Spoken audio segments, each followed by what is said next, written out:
sabemos qué es la reforma rural integral. Sabemos que fue el primer punto a tratar en el acuerdo de paz en La Habana, Cuba, en el año 2016. Somos conscientes de eso y de mucho más. Pero lo que aquí nos atañe es el problema jurídico que se está gestando alrededor de la distribución de tierras y qué puede haber detrás de ellas. Cuando hablamos de distribución de tierras, nos referimos más exactamente a la desigualdad de tenencias de estas. En Colombia, el 77% del área agropecuaria productiva está en manos del 0,4% de los propietarios campesinos. La decisión del primer punto del acuerdo de paz no fue algo que se dio arbitrariamente. La decisión fue tomada precisamente por la desigualdad en la tenencia de tierra, reconociendo que el acceso a esta está increíblemente ligado a una cantidad de necesidades de la población: la alimentación, la vivienda, el trabajo, la educación y, aunque suene extremo, a la vida en sociedad. Lo que también debemos resaltar es que la desigualdad en la tenencia de tierra ha sido el motor del surgimiento de una cantidad de conflictos impresionante, como lo aseguran 8 de los 12 ensayos de la Comisión Histórica del Conflicto y sus víctimas, en las que destacan que el conflicto armado en Colombia surgió a causa de la disputa por la tierra, a su inequitativa distribución, a las demandas campesinas de tierras insatisfechas, a la negligencia del Estado en cumplir la reforma agraria y al despojo violento y sanguinario de tierras para profundizar el acaparamiento y consolidar agendas económicas. En el año 2020 en Colombia se inicia la implementación del acuerdo frente a la reforma rural integral. Esta llevada a cabo punto por punto. Los avances se concentran en la puesta en marcha de los 16 programas de desarrollo con enfoque territorial, llevados a cabo en los 170 municipios de Colombia. El principal mecanismo que se estableció en el acuerdo para dotar de tierra a campesinos sin tierra o con tierra insuficiente es el Fondo de Tierras, al que deben ingresar 3 millones de hectáreas para ser adjudicadas de forma gratuita a los campesinos. De acuerdo con la información más reciente actualizada de la Agencia Nacional de Tierras, con corte al 31 de marzo del presente año, en dicho fondo han ingresado 1.404.000 hectáreas de tierra, es decir, que poco más del 30% de la meta estipulada se ha entregado. El gobierno expresa que la transformación estructural del campo debe contribuir a revertir los efectos del conflicto y a cambiar las condiciones que han facilitado la persistencia de la violencia en el territorio.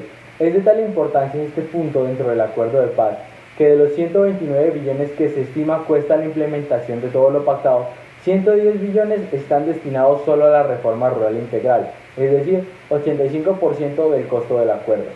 Son 3 los principales elementos acordados: los mecanismos para el acceso y uso de la tierra, los planes de desarrollo con enfoque territorial y los planes nacionales sectoriales. La puesta en marcha de estos 16 programas se convierte hoy en la mayor evidencia que tenemos de la reforma rural integral. En cada uno de ellos quedan plasmadas las necesidades que las propias comunidades identificaron y la visión de ellas para sus regiones en los próximos 10 o 15 años. Así, en un proceso en el que participaron más de 220.000 personas en 11.000 veredas de 170 municipios, alrededor de 32.000 iniciativas en materia de salud, educación y vivienda fueron implementadas gracias a los 16 programas de desarrollo territorial dados en el Acuerdo de Paz. Tierras es un problema jurídico y por consiguiente del derecho. Estamos hablando de 3 reformas agrarias que se han legislado en Colombia y que han tratado el problema de la distribución de tierras. Tenemos artículos completos consagrados en la Constitución Política de Colombia al derecho a la propiedad, a la protección a trabajadores agrarios, de fomento agropecuario, democratización de la propiedad, etc. Y nada menos que hace 4 años una reforma rural integral que forma parte de un proceso de paz. Esto nos deja la pregunta de si hay reglas. ¿Qué ha pasado? Pues bien, veámoslo desde la teoría del derecho. Primero, debemos destacar la teoría de la desviación de Merton. Él dice que la desviación social no es totalmente ocasional o repentina, sino que también es un fallo estructural del sistema. Aquí no estamos hablando de un número insignificante, estamos hablando del olvido en el que está toda la población rural. Segundo, si hay una necesidad que se acopla a los objetivos de la sociedad, pero los medios no son suficientes, nos encontramos con una función subjetivista, pero negativa del derecho. Tercero, En cuanto a la función legislativa que destaca Carlos Santiago Nino como instrumento de transformación a través de esquemas valorativos, se está quedando corta. Este problema claramente va más allá. Esto le incumbe a la organización social, al derecho en cuanto a su funcionalidad y al cambio social, lo que nos llevaría a hacernos las siguientes preguntas. ¿Por qué continuamos con la misma desigualdad en tenencia de tierras cuando se supone que esto está reglamentado para que no suceda? ¿Cuál es entonces la verdadera función que cumple el derecho aquí? ¿Y qué papel cumple la sociedad? Primero que todo, la reforma rural integral no es algo nuevo. Como sabemos, lo estipulado en esta hace muchos años se debe haber realizado. Porque las personas que viven en estas zonas rurales son aquellas que año a año presentan problemas y se acrecientan. La falta de inversión estatal, la presencia de grupos al margen de la ley y consigo los conflictos bélicos continuos hacen que la calidad de vida de las personas que viven en esta zona deteriore. Dentro de la naturaleza de sus problemáticas, que es bastante diversa, también hallamos la naturaleza del derecho mismo, el cual es multidimensional, tan amplio como los escenarios donde se desarrollan las personas. El derecho en esta parte lo que hace es proporcionar un orden mientras da forma a la organización social, donde sus prohibiciones, donde sus obligaciones, donde sus permisiones materializadas en normas hacen de que la sociedad continuamente se desarrolle. Continuando, debemos de reconocer que las normas también rigen en el campo. De hecho, son las mismas normas que rigen en las zonas urbanas, porque la norma no tiene distinción en territorio ni en persona, porque ella rige y regula a todos. Sin embargo, no podemos olvidar el hecho de que en cuanto a eficacia y justicia, cuando hablamos de la norma en las poblaciones de las zonas rurales hay una pequeña variación. Y lo vamos a ver en la siguiente consigna. Las personas en el campo validan la norma porque reconocen que es jurídica, porque es aquella que les permite las interrelaciones con todos bajo civilidad.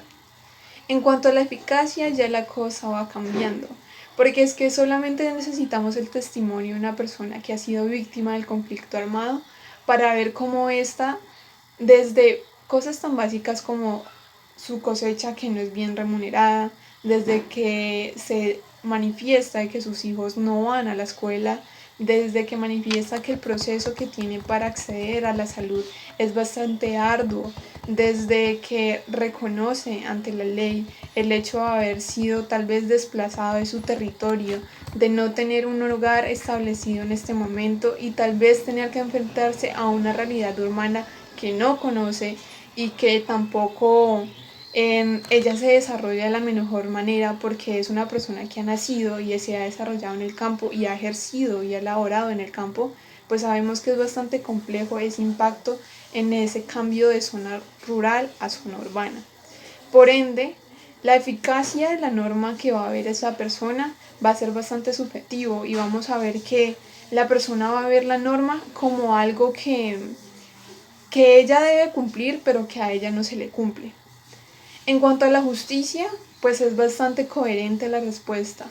Si una persona que da un testimonio de este tipo, bajo ninguna escala valorativa va a ver que la norma es justa con ella, o con su familiar que ya está muerto, o con su hijo que fue secuestrado, o con alguna problemática que ella vivió. Basados en que la norma responde a una necesidad social y ha sido expedida por un ente competente, legitimizado anteriormente, nos hacemos una pregunta, y es si toda norma que es emitida por ese ente competente y legitimizado es por naturaleza también legítima la norma.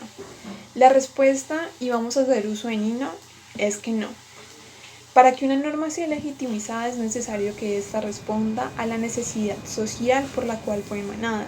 En este caso, si la norma no responde a esta necesidad, vamos a decir que la norma es obsoleta, que no responde a la realidad en la que se vive y por ende se deroga y pasa a la creación de una nueva que cumpla con las necesidades para las cuales es. Así entonces, y reconociendo que en el pasado hubo más de una reforma rural y muchas leyes que tenían como destino solucionar alguna problemática de las zonas rurales, Vamos a decir que estas leyes fueron derogadas y no dieron solución a la problemática por las cuales fueron destinadas.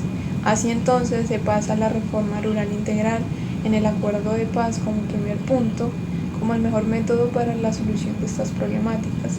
Así entonces también vamos a hacer uso de lo manifestado por Nino, que el derecho es la representación de lo que es la sociedad. En este caso, la sociedad delimita el derecho. La sociedad en este caso va a estar representada por la comunidad rural, que está solicitando ante el gobierno la creación de normativas que den solución a sus problemas. Es importante reconocer la naturaleza conflictiva del ser humano y de la sociedad como tal. En Colombia no importa el gobierno que esté, no importa el presidente que rija, no importan los senadores que estén o los representantes de la Cámara que estén.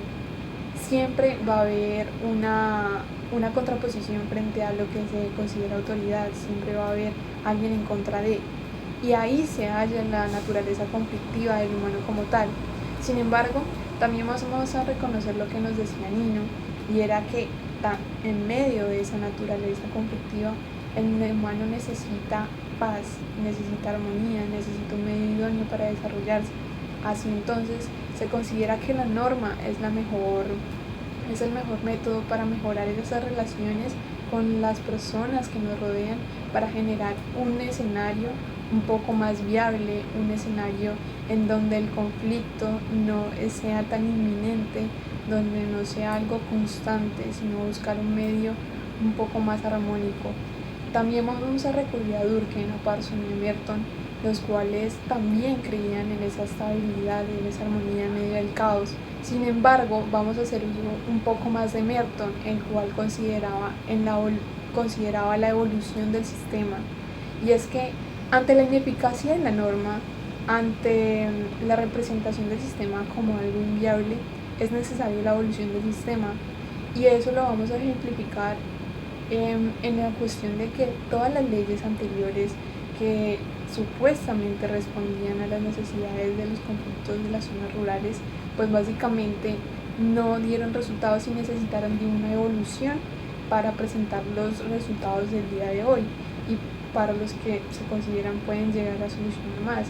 Así entonces creemos en esa evolución del sistema, totalmente en contra de Durkheim y Parson, los cuales creían que el sistema no se podía evolucionar, no se podía cambiar debido a que su naturaleza era algo intocable, algo totalmente intocable. Sin embargo, no vamos a creer en ese status quo, sino que vamos a creer en la evolución del sistema. También nos vamos a ir en contraposición a lo manifestado por Bentham y Austin, los cuales consideraban de que la legislación era el cambio para la sociedad, y como ya se manifestó, es la sociedad y con sus necesidades manifestadas ante el sistema, ante el gobierno, las que permiten la creación de normativas, no la legislación quien cambia la sociedad. La socióloga gestora María José Fariña demuestra que hay unas funciones de tratamiento o resolución de conflictos que demuestran claramente que el derecho no resuelve conflictos. El derecho tiene la función de regular esos conflictos, los jurisdicciona. Existe el conflicto de que no se están repartiendo estas tierras, de que hay intereses por parte de empresarios, terratenientes multifuncionales, intereses subjetivos que quieren estas tierras para beneficio propio, para expandir sus negocios, y no tienen la más mínima intención de satisfacer, beneficiar o por lo menos bonificar a los campesinos afectados. Lo único que puede hacer el derecho es aportar unas normas a favor de los campesinos o proponer soluciones, pero no resuelve los conflictos. Eso está en manos de la sociedad. Ellos como conjunto, como poder colectivo, junto con las herramientas que les junta el derecho, tienen la función de resolver sus conflictos. Pero ojo, no podemos dejarle toda la responsabilidad a la sociedad. El Estado tiene como función hacer valer los derechos de la sociedad. Él como órgano defensor debe apersonarse de esta situación. Y sí, ha pasado mucho tiempo, han habido cambios de gobierno, distintas formas de gobernar, Pero la vulnerabilidad y la necesidad de los campesinos no ha cambiado y no cambiará hasta que esta situación tenga algún remedio. El Estado junto a la sociedad tienen que resolver estos conflictos, pero juntos. Quiero resaltar el dicho, la unión hace la fuerza, porque eso es lo que necesitamos. Si nosotros estamos juntos, podemos solucionar los conflictos. Quiero citar nuevamente a la socióloga María José Fariñas. Para hablar de un cambio en la sociedad implica hacer cambios en la estructura normativa de la sociedad. Reflexionando en las preguntas del tercer taller y dando conclusión a lo dicho anteriormente, se puede decir que los factores sociales que han incidido en la regulación jurídica de la reforma rural integral son las condiciones en las que viven los campesinos, la necesidad de generar ingresos para los pobladores y darle fin a la cantidad de desplazamientos y asesinatos que ha generado el conflicto. Los factores que aseguran la eficacia para obtener los efectos perseguidos son principalmente la ayuda del Estado y la participación y cooperación de la comunidad para obtener un efecto positivo en este proceso, erradicar la pobreza y generar un vivir digno en los campesinos y en las etnias perjudicadas. La justificación moral de las disposiciones de la reforma rural integral es que por medio de esta se le pueda dar protección a las víctimas del conflicto armado, personas a las cuales se les han vulnerado muchos de sus derechos y el Estado ha dejado en completo abandono. Estas disposiciones buscan principalmente la reivindicación del Estado con los indígenas, afrocolombianos y campesinos. Las alternativas que serían más satisfactorias desde el punto de vista valorativo sería contribuir a la transformación estructural del campo, para que estas personas puedan acceder a sus tierras, a la educación, a los servicios de salud y a la tecnología, y así asegurar las condiciones mínimas para vivir dignamente.